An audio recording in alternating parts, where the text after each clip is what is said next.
Hello world, I'm Tomasino. This is Solarpunk Prompts, a series for writers where we discuss solarpunk, what Earth.org describes as an unapologetically optimistic vision of the future that imagines a radically different societal and economic structure in harmony with nature.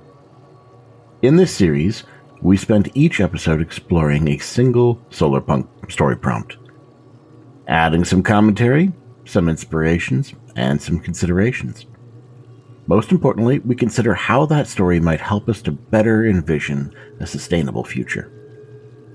If this is your first time here, I'd recommend checking out our introduction episode first, where we talk about what solarpunk is, why you should care, and why this series came into being. Today's prompt is The Chefs. A group of cooks, dietitians, and teachers are tasked with both creating and promoting well-rounded and tasty vegetarian cuisine in a world living through the culture shock of no affordable meat. As authors, this prompt offers us a number of opportunities to bring societal questions to the forefront. We can discuss the sustainability of animal farming, or we could bring up the ethical questions of animal-based diets. And we're uniquely slated to show several sides of the issues through a story of hopeful future dealing with a difficult situation. But before we dive into any of that, we need to address the fact that this prompt simply doesn't work for some cultures. As Greenpeace points out, plant-based eating is deeply rooted in three of the prominent religions practiced in India: Hinduism, Jainism, and Buddhism. All of these religions believe in the concept of ahimsa, which means kindness and nonviolence toward all living things. And we may see similar practices in other areas to varying degrees, such as Israel's highest rate of veganism in the world. The conflict in this story necessitates a community that has used meat-based diets in the past.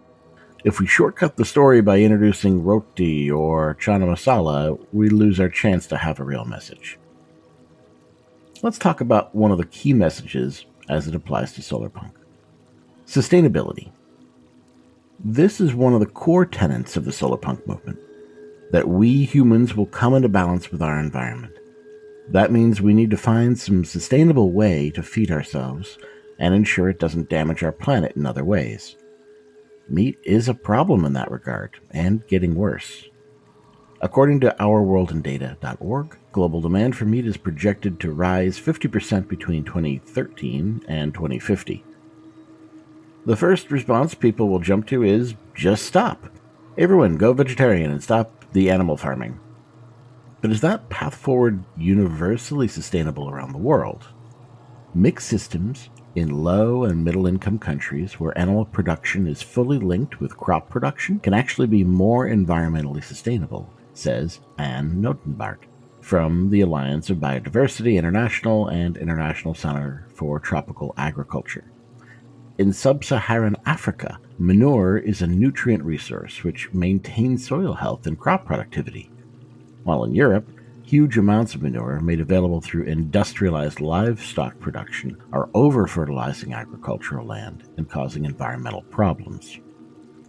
Similarly, in climates like here in Iceland, where farmland is incapable of growing much human-edible produce, it has been historically more sustainable to farm livestock off the tough grasses and live off the food they provide. I should note here, as in many places around the world, that provided food is more than just the meat. Iceland's skyr, a thick, tart yogurt, is a prime example. In many cultures and cuisines around the world, it could be the use of skins or fat. Duck fat in Southeast Asia is a big deal. Even with that consideration, though, the Food and Agricultural Organization of the United Nations still estimates that we may need 70% more animal products by 2050 to feed the world. However, current animal systems are inadequate in supplying that increasing demand. Whether the farming is sustainable or not, it simply won't be enough to feed us all. And sustainability isn't the only concern. Meat production has other indirect consequences on human health. There are many studies that show a link between animal antibiotic use and drug-resistant bacteria. Several Nordic countries limited the use of non-medical antibiotics back in the 80s. And in 2006, the EU banned antibiotics for growth purposes in animals. But abundant antibiotic use in farming continues in many places around the globe. But what are the alternatives? Clearly, giving up meat and eating plant-based diets is a possibility. According to ResearchGate, 22% of the world identifies as vegetarian. But the vast majority of that number are vegetarian by necessity, either through health-related reasons, religion, or lack of access to meat. The percentage of vegetarians who follow the diet entirely by choice is only 1% of the global population. It's doable, but not a lot of people want to give up meat completely. What other options are available? Well, we're seeing a rising tide of plant-based meat substitutes. Also, these products require between 50 to 80% less land and water to produce and require no antibiotics. While some embrace this new meat alternative, others stubbornly hold out. In the United States, for instance, the adoption of plant-based meat products has been painfully slow. But as of 2021, 71% of the U.S. adults have reported trying it at least once. And prices continue to drop as production develops. Taste improvements continue as well, which will sway more people over time. There is another option on the near horizon, though: cell-based meat. Cellular agriculture is just emerging, but it offers the ability to generate real meat cultures without the animals, and in sterile environments. Unlike plant-based meats, cell-based meats can have the exact same qualities as an animal meat. Smell, taste, composition, all the way down to the cellular level. It also offers unique paths to creation using cell cultures instead of farming that would lead to massive reductions in land use, water, energy, and emissions. And that's a lot of angles to consider for your own story. What is the state of food production in the world as your first scene begins? A meat shortage is about to strike your solarpunk community. How will they fare? One of my favorite parts of this prompt is a sly single word that's hanging out in there, which you may have missed. The cooks are tasked with both creating and promoting that cuisine. And this is an aspect of solarpunk that we've never explored before in this series. What place does marketing have in the future? We know that solarpunk is opposed to the global capitalistic world structure that we live in today, but is that the only role of marketing? What about selling things to the public? How do you frame the situation to help get people on board? Our chefs not only need to create a healthy, sustainable meal, but they need to help the community adopt it, even if they might not want to. Is that too vague? Let's do the writer thing and inject some tension by upping the stakes. How do your chefs calm the society, which is ready to burn down their government because they can't afford meat? The staple of most cuisines and the most elemental sign of wealth worldwide. How do they make it not seem forced, which may further agitate the crowd? How do they communicate? Is it all together? Is it a collective effort or collaborative one? Which experts will say what? Does the idea of an angry society intimidate you in a solarpunk story? Shouldn't they be peaceful as a community? Shouldn't they accept living in harmony with their environment? Perhaps. Or perhaps that assumes that they are the protagonists.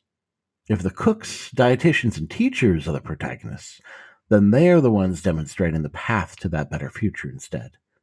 Can they influence their society? Can they help them see the better future so they can attain it? Did this prompt get a little bit meta? While we're discussing the role that aggressive communities can play in solarpunk, we should also consider joy. Do our protagonists need to be happy about being shills for solarpunk?